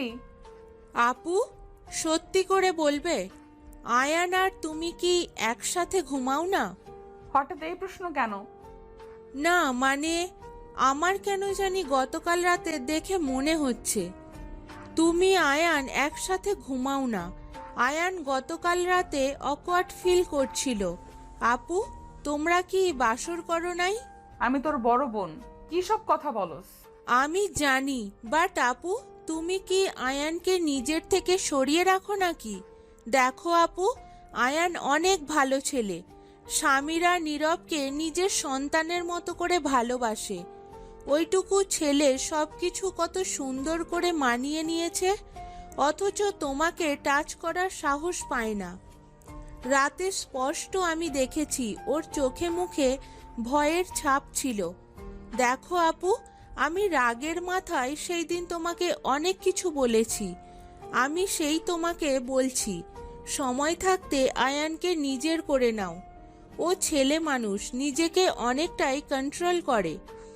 সব সময় কিন্তু কন্ট্রোল থাকবে না। আশা করি আমার কথা বুঝতে পারছো। তুলি কথাগুলো বলে রুম থেকে বের হয়ে গেল। তুলির কথাগুলো কানে বাজতে লাগলো। নদী আয়নকে নিয়ে ভাবতে লাগলো। হঠাৎ করে আয়ন রুমে এসে দেখে নদী কিছু নিয়ে ভাবছে। আয়ন ফোনে চার্জ দিতে দিতে বলে, কিছু হয়েছে নাকি? সবাই উপরে আর আপনি এখানে একা কি করেন? আয়নের কথা শুনে ঘোর ভাঙলে। নদী খাট থেকে উঠে আয়নের কাছে গিয়ে আয়নের মাথার পিছনে ধরে ঠোঁট জোড়া এক করে ফেল। আয়নের ঠোঁট চকলেটের মতো খেতে শুরু করলো। আয়ন হা হয়ে গেল। আয়ন বুঝতে পারছে না কি করবে। আয়ন নদীকে সরিয়ে দিয়ে বলল, কি করছেন? দেখেন আমি ছেলে মানুষ। আপনি যদি এমন করেন আমি নিজেকে কন্ট্রোল করতে পারবো না। পরে আপনি নিজেই রেগে যাবেন। তোমাকে কন্ট্রোল করে রাখতে কে বলছে? আপনি তো আমাকে ভালোবাসেন না, আপনি তো আপনার এক্স হাজবেন্ডকে ভালোবাসেন। আমি কাউকে ভালোবাসি না, এই তো তোমার ভুল ধারণা। আমি ভেবেছিলাম তুমি আমার বয়সে ছোট, তাই আমি তোমাকে দূরে দূরে রাখছি। আর আমরা যখন স্বামী স্ত্রী, সেখানে আমার মনে হয় না তোমাকে দূরে রাখা ঠিক হচ্ছে। আয়ান, তুমি কি আমাকে পছন্দ করো নাকি না? যদি না করো তাহলে আমাকে বলে দিতে পারো। আমি চাই না তুমি আমাকে দয়া করো। আমি আপনাকে দয়া করছি না। প্রথমে আমার টাকার দরকার ছিল আর আপনাকে প্রোটেকশন দেওয়ার দরকার ছিল, তাই আমি আপনাকে বিয়ে করেছি। কারণ আমি দেখেছি ডিভোর্সি মেয়েদের জীবনটা কত কষ্টের হয়, যে কারণে আমি আপনার আশেপাশে থাকার চেষ্টা করছি। বাট এখন আমার মনে হয় আমি হয়তো আপনাকে ভালোবেসে ফেলেছি।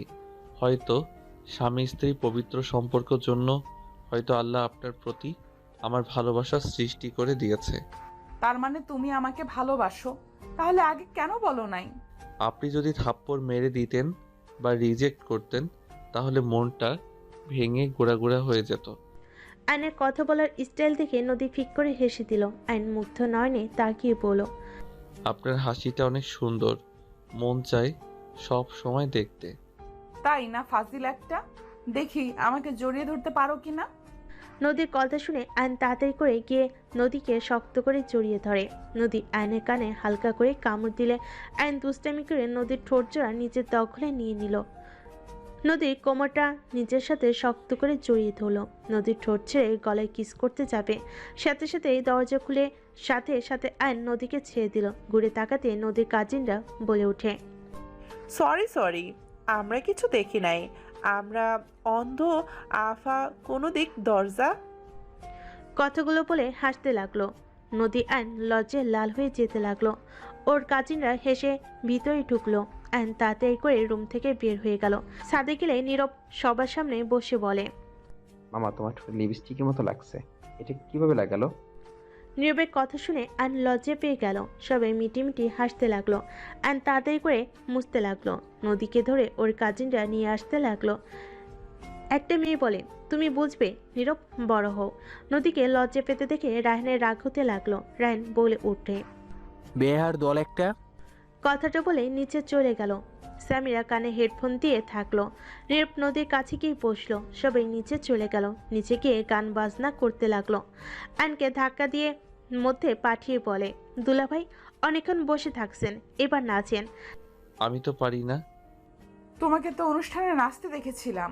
দেখ বউ নাকি শত্রু বুঝি না। আয়নের কথা শুনে সবাই হাসতে লাগলো। নদী হেসে বলে, বউ ও শত্রুও নাচো এবার, ক্যামেরাম্যান হয়ে যাই আমি। আয়ন গান সিলেক্ট করে নাচতে শুরু করলো। আয়ন তুলিকে ইশারা করলে তুলি উঠে আয়নের সাথে নাচতে শুরু করলো। সবাই হা করে তাকিয়ে আছে। আয়ন লাস্টের দিকে নদীকে তুলে নাচাতে লাগলো। নদী লজ্জায় লাল হয়ে যেতে লাগলো। সামিরা বলল, আমু নাচো, লজ্জা পাও কেন? নদী আয়নকে ধাক্কা দিয়ে নাচতে শুরু করলো। আয়ন মুগ্ধ নয়নে তাকিয়ে নাচ দেখতে লাগলো। নদীর কোমর থেকে শাড়ি খুলে যাবে, সাথে সাথে আয়ন নদীকে কোলে তুলে নিল। এই পাগল কি করছো, নামাও। আয়ন কিছু না বলে ওইখান থেকে সরে সামিরার কাছে গিয়ে নামিয়ে দিয়ে বলল, সামিরা, তোমার আম্মু শাড়িটা ঠিক করে দিয়ে আসো। সামিরা নদীর কোমরের শাড়ি ধরে নিয়ে গেল। আয়ন সবার সাথে নাচ করতে লাগলো। সবাই অনেক আনন্দ করে। অনেক রাতে সবাই ঘুমাতে চলে গেল। আয়ন নদীর কাজিনদের সাথে সাথে আড্ডা দিতে লাগলো। নদী বারবার কল দিলে আয়ন রিসিভ করলে। কি ব্যাপার, রুমে আসছো না কেন? আজকে ছাদে ঘুমাবো, ভাইয়ারা সব এখানে থাকতে বলছে। আচ্ছা, সমস্যা হলে চলে এসো। আচ্ছা। আয়ন কল কেটে দিল। আয়ন সবার সাথে আড্ডা দিতে লাগলো। সবাই আড্ডা দেওয়ার শেষে ঘুমিয়ে পড়লো। সকালে আয়নের ঘুম ভাঙলো নীরবে ডাকে। আয়ন উঠে হাই তুলে নীরবকে কোলে বসিয়ে পড়ল। কি বাবু, এত সকালে উঠে পড়েছো? আম্মু নামাজ পড়তে যেতে বললো। আয়ন নীরবকে নিয়ে নিচে চলে গেল। রুমে গিয়ে দেখে সব মেয়ে উঠে পড়েছে। আয়ন ওয়াশরুমে গিয়ে ফ্রেশ হয়ে অজু করে নিল। ওয়াশরুম থেকে বের হইলে নীরব অজু করে বের হয়ে আয়নের হাত ধরে চলে গেল। আয়ন নীরব নামাজ পড়ে এসে সবার সাথে আড্ডা দিতে লাগলো। নদী আয়নকে দূর থেকে দেখে চোখে চোখ রাখতে লাগলো। আয়ন সবার সাথে আড্ডা দিয়ে দুপুরের দিকে নীরব আয়ন রুমে গিয়ে গোসল করে রেডি হয়ে নিল। রেডি হয়ে দুজন হাত ধরে নিচে নামতে লাগলো। সবাই আয়ন আর নীরবকে বলতে লাগলো, মাশাল্লাহ, বাপ ছেলেকে অনেক সুন্দর লাগছে। নীরব কথাটা শুনে বলে, আরে নানু, উনি আমার মামা হয়, আব্বু না তো। নীরবের কথা শুনে রাহেন মিটিমিটি হাসতে লাগলো। আয়ন কিছু বলল না। সামিরা বলে উঠল, আজ থেকে ওনাকে মামা বলবি না, আমি যেমন আব্বু বলি তেমনই আব্বু বলবি। কি আজব বিষয়, একবার আব্বু বলছি তো রেগে গেলে, এখন আমার নিজেই বলতে বলছো। আর আবার আব্বু তো আছে। তোমার যেটা ভালো লাগে ওইটাই বলো। রায়ন নীরবের কথা শুনে মনে মনে অনেক খুশি হলো। আয়ন ওইসবকে পাত্তা না দিয়ে চলে গেল। সেদিন সবার সাথে আনন্দ করে বিয়ে পড়ানোর সময় সবাই অনেক এনজয় করতে লাগলো। নদী এসে আয়নের পাশে দাঁড়ালো। আয়নের হাতে হাত রাখলে আয়ন বারবার সরিয়ে দিতে লাগলো। নদী বারবার হাত ধরে আয়ন রেগে যে কিছু বলতে যাবে, দেখে একটা অন্য কেউ না, নদী। আয়ন মিষ্টি করে হাসিতে হাত শক্ত করে ধরলে নদী বলল, এতক্ষণ না সরিয়ে দিলে এখন আবার ধরলে কেন? ছাড়ো। আমি কি জানতাম নাকি এটা অন্য কেউ না, আমার বউ? এইভাবে কতজনের হাত ধরছে? সত্যি বলা যাবে না, ওইসব রাখো, বিয়ে পড়ানো দেখো। অ্যান্ড ওইদিকে মনোযোগ দিতে লাগলো। বিয়ে পড়ানো শেষ হয়ে গেলে বিদায় পালা চলে আসলো। বরবউদের বিদায় দিয়ে আয়নরা সবাই সবার থেকে বিদায় নিতে লাগলো। রায়ানের সামনে গিয়ে আয়ন বলল, ভাইয়া, আই এম সরি। আপনার গায়ে হাত তুলেছি ছোট হয়ে, আমাকে ক্ষমা করে দিয়েন। আর ভাবি আপনাকে অনেক ভালোবাসে। ভাবিকে বোঝার চেষ্টা করেন, জীবনে অনেক সুখী হতে পারবেন। নিজেকে সবসময় বড় ভাবেন না, মাঝে মাঝে অন্যের খুশির জন্য ছোট হওয়ার মাঝে সুখ আছে। একবার নিজেকে পরিবর্তন করে দেখতে পারেন। যাই হোক, ভালো থাকবেন, আল্লাহ হাফেজ। অ্যান্ড কথাটা বলে চলে গেল। অ্যান্ড সবার থেকে বিদায় নিয়ে গাড়িতে উঠে বলল। রায়ন নীরব সামিরের কাছে আসলে ওরা যেতে না চাইলে আয়ন বলল, সামিরা নীরব আব্বুর কাছে যাও। দেখো, উনি তোমাদের জন্মদাতা পিতা। উনি যেমন হোক, উনি তোমার বাবা, এটাই সত্যি।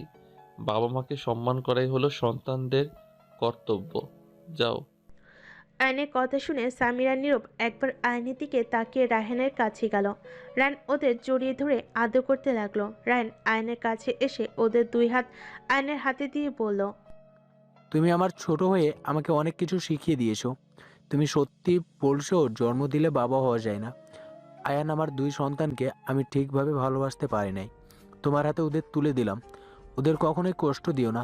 আমি তো ভালো রাখতে পারলাম না, তুমি ভালো রেখো। আর নদী, আমাকে ক্ষমা করে দিও। রায়হানের এমন পরিবর্তন দেখে সবাই হাঁ হয়ে তাকিয়ে থাকলো। আয়ন ওদের হাত নিয়ে বলে, চিন্তা করবেন না। আর আমি একা কেন ওদের দেখব? আপনিও তো আছেন। আপনি ওদের আসল বাবা। আপনার ভালোবাসা আর আমার ভালোবাসার ভিতরে অনেক পার্থক্য আছে। আমি যত ভালোবাসি না কেন, ওদের মনে আপনার জন্য অপূর্ণতা থেকে যাবে। আর হ্যাঁ, ভাবিকে ভালো রাখেন দয়া করে, আর এই রকম মাইর দিবেন না। নীরব, সামিরা, গাড়িতে ওঠো। আয়নের কথা শুনে রায়ন ওর স্ত্রীকে এক হাত দিয়ে জড়িয়ে নিয়ে বলল, কখনোই দিব না। নিজেকে পরিবর্তন করার চেষ্টা করব। আমাদের দেরি হয়ে যাচ্ছে। নদীর কথা মতো গাড়ি ছেড়ে দিল। নীরব সামিরা ওর আব্বুকে টাটা দিল। নীরব আয়নকে জড়িয়ে ধরে বলল, মামা। বলো। তুমি অনেক ভালো মামা। মানুষের মধ্যে ভালো খারাপ মিলে থাকে বাবু। আমি যে একেবারে ভালো তাও না, আবার একেবারে খারাপ তাও না, তাই এত আমাকে ভালো বলতে হবে না। আমি অত কিছু জানি না। ভালো মানে ভালো। ওকে বাবা, মেনে নিলাম। আমি ভালো, এবার তো খুশি? দুজন হেসে দিল। গাড়ি বাস কাউন্টারে থামিয়ে দিল। আয়নরা সব বাসে উঠে পড়ল। নীরব ওর নানুর কাছে গিয়ে বসে। সামিরা তুলির কাছে আয়ন নদী একসাথে বসলো। 1 ঘন্টা পর নদীর ঘুম আসলে আয়ন নদীকে এক হাত দিয়ে জড়িয়ে নিল। সারা রাত আয়ন জেগে থাকলো। সকাল 10টার দিকে বাস থেকে নামলো। ড্রাইভার গাড়ি নিয়ে আসলে সবাই বাসে চলে গেল। আয়ন সিএনজি দিয়ে ওর আম্মুর কবর দেখতে চলে গেল। আয়ন ওর আম্মুর কবর জিয়ারত করে ওইখান থেকে বের হয়ে চলে গেল। আয়ন বাসে গিয়ে ফ্রেশ হয়ে ঘুমিয়ে গেল। দুপুরে নদী অফিস থেকে এসে দেখে আয়ন ঘুমোচ্ছে। নদী ড্রেস চেঞ্জ করে আয়নের বুকে মাথা দিয়ে ঘুমিয়ে গেল। বিকেলে ঘুম ভাঙলে আয়ন নদীকে বুকে উপরে দেখে মুচকি হাসি দিল। নদীর কপালে ভালোবাসার স্পর্শ এঁকে দিল। সাথে সাথে নদী আয়নের ঠোঁটে কিস দিয়ে তাড়াতাড়ি করে বুকে মুখ লুকালো। নদীর কাণ্ড দেখে আয়ন খিলখিল করে হাসতে শুরু করলো। নদীকে নিচে ফেলে দুহাত খাটের সাথে চেপে ধরে পড়ল। আপনি তো ঘুমাইছেন, ঘুমান। আমি তাহলে আপনাকে আদর করি। ঘুমন্ত মানুষটা টের পাবে না। নদী মিটিমিটি হেসে মাথা নেড়ে হ্যাঁ সূচক দিল। আয়ন হাসতে লাগলো। আয়ন নদীর হাত ছেড়ে দিয়ে পেটের উপর থেকে শাড়ি সরিয়ে পেটে হালকা করে কামড় দিল। নদী আয়নের মাথা পেটের সাথে খামচি দিয়ে ধরল। নদী আয়নের হাত ধরে বলল, কি হলো? ঘুমন্ত মানুষ মাথা কেমনে ধরে? নদী চোখ বন্ধ করে বলে, জানি না তো, আমি তো ঘুমিয়ে আছি। ও আচ্ছা, ঘুমিয়ে আছেন তাই না? আয়ন নদীর শাড়ি এক টান দিয়ে সরিয়ে ফেল। নদীর সাথে সাথে চোখ খুলে লজ্জায় লাল হয়ে যেতে লাগলো। আয়ন ঝাঁপিয়ে পড়লো। নদী সরিয়ে দেওয়ার চেষ্টা করতে লাগলো। আয়ন হাত দুইটা খাটের সাথে চেপে ধরে আদর করতে লাগলো। নদী আয়নের সাথে পাল্লা করে আদর করতে লাগলো। 2 বছর পর আয়ন কলেজ থেকে বাসে আসলে দেখে সবাই মিষ্টিমুখ করছে। সবাইকে খুশি দেখে আয়ন সোফায় বসে সামিরার কোলে মাথা দিয়ে শুয়ে পড়ে পড়ল। কি ব্যাপার পিচ্চি আম্মু জান, এত খুশি কেন আপনারা? সামিরা মাথায় হাত বুলিয়ে দিতে দিতে বলে, আব্বু, গুড নিউজ আছে। কি গুড নিউজ? সামিরা কিছু বলতে যাবে, কলিং বেল বেজে উঠলে নীরবকে খুলে দিল। দেখে রায়হান তার স্ত্রী, নদীর মামারা, খালামুনি সবাই এসেছে। নীরবকে দেখে রায়হান বুকে টেনে নিল। রায়হান ভিতরে এসে সামিরার কোলে মাথা দিয়ে আয়নকে শুয়ে থাকতে দেখে কিছুটা খারাপ লাগলো, বাট সেটা প্রকাশ করলো না। সামিরা সবাইকে দেখে বলে, ছোট আম্মু, নানু, খালামণি সবাই তোমরা কেমন আছো? আয়ন সামিরার কথা শুনে সাথে সাথে সোফা থেকে উঠে ব্যাগ কাঁধে তুলে নিয়ে পড়ল। আসসালামু আলাইকুম, সবাই কেমন আছেন? আয়নের সালামের উত্তর নিয়ে সবাই কুশল বিনিময় করলো। আয়ন সবাইকে বসতে দিয়ে নদীর আম্মুকে ডাকতে লাগলো। আম্মু কই আপনি? দেখেন কারা এসেছে। আয়নের কণ্ঠ শুনে নদী, তুলি, নদীর আম্মু ওপর থেকে 3 জন নেমে এসে সবাইকে দেখে জড়িয়ে ধরতে লাগলো। নদীর আম্মু বলে, তোমরা শেষমেশ আসলে? কবে থেকে বলছি সবাই ঘুরে যাও। একজন বলে উঠল, ছুটি পায় না, এবার সবাই একসাথে প্ল্যান করে চলে আসলাম। দুলাভাই কই? ও অফিসে গেছে। নদীর আম্মুর কথা শুনে নদীর খালামুনি বলে, নদী অফিসে যাস নাই? না, ওকে নিয়ে হসপিটালে গেছিলাম সেখান, তাই আর যেতে দেয়নি। তবে অবাক হয়ে তাকলো। তুলি সবাইকে বলল, আরে খারাপ কোনো খবর নাই, খুশির খবর আছে। বউ ডাক্তার কি বললো? তোমার কি হয়েছে? পরে বলবো, যাও ফ্রেশ হয়ে নাও। আগে বলো কি হয়েছে, না হইলে যাব না। বলবো না, যাও তো। না বললে আম্মু বলবে। আম্মু, ওনার কি হয়েছে? সবাই আগ্রহ নিয়ে অপেক্ষা করতে লাগলো। নদীর আম্মু হেসে বলল, নদী প্রেগনেন্ট। আমরা তো ভয় পেয়ে গেছিলাম অন্য কিছু হয় নাকি। এটা কোন রোগ? আয়নের কথা শুনে সবাই হা করে তাকালো আয়নের দিকে। আয়ন নিজে বুঝতে সাথে সাথে জিভে কামড় দিয়ে নদীর কাছে গিয়ে নদীকে কোলে তুলে নিয়ে ঘুরতে লাগলো। সবাই হাসতে শুরু করলো। নদী বলে, এই ফাজিল, কি শুরু করছো? ছাড়ো আমাকে। ফাজিল, ছাড়বে নাকি শাস্তির ব্যবস্থা করব? ছাড়বো না, শাস্তি দিতে পারবে না। আমি তোমাকে ছেড়ে অন্য কোথাও যাবই না। আয়ান নামাও, বড়দের সামনে লজ্জা করে না নাকি? আয়ন সাথে সাথে নামিয়ে দিয়ে মাথায় হালকা চুল টেনে লজ্জায় দৌড়ের রুমে চলে গেল। নদীকে সবাই কংগ্রেস জানাতে লাগলো। রায়হান নদীকে কংগ্রেস জানালে নদী ধন্যবাদ দিল। সবাইকে রুমে যেতে বলল। নদী সামিরাকে বলল, সামিরা, তোর আব্বুর জন্য খাবার নিয়ে যা, আর বলবি কোচিং যেন যায়, না হইলে খবর আছে। আম্মু, আজকে আমি যাব না। 2 জন যাবে, না হইলে 2 জনের কপালে দুঃখ আছে। হ্যাঁ।